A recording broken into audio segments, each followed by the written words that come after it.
Bonjour, dans cette petite vidéo, il sera question de déduire la représentation graphique d'une fonction, connaissant déjà la représentation graphique d'une première fonction. Donc l'énoncé de l'exercice est tout simple, on a représenté ci-contre une fonction f définie sur R par l'expression f de x est égal à 2x au carré. Construire la représentation graphique de la fonction g définie sur R par g de x égale 2x au carré moins 3. Ah bien sûr, cet exercice est très simple. La seule différence entre l'expression de f de x et l'expression de g de x, c'est justement ce petit moins 3. Alors ce petit moins 3, il veut dire quoi? Il veut dire simplement que si vous connaissez l'image d'un nombre x par la fonction f, l'image par la fonction g, il faut lui enlever 3.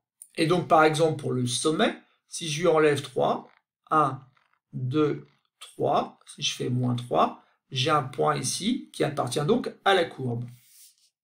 Et bien sûr, je peux refaire ça encore à nouveau, c'est-à-dire qu'en fait, je vais enlever 3 sur l'axe des ordonnées, donc ça donne 2, et ben ça va m'arriver à moins 1.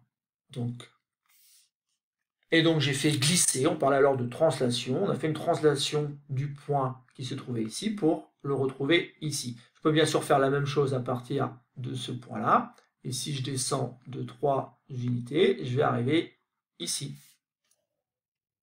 Et donc, ce qu'il faut retenir, c'est tout simplement que, en enlevant 3 à chacun des images, ou plutôt à chacune des images qu'on avait obtenues, en fait, on va obtenir donc une nouvelle parabole, une parabole qu'on aura fait glisser à partir de la première. Et donc, si je me déplace, vous voyez bien qu'en fait, j'ai translaté la première parabole pour obtenir donc la deuxième. Et donc, on a bien obtenu la parabole qui représente donc la fonction g. Voilà, c'est tout pour cette petite vidéo.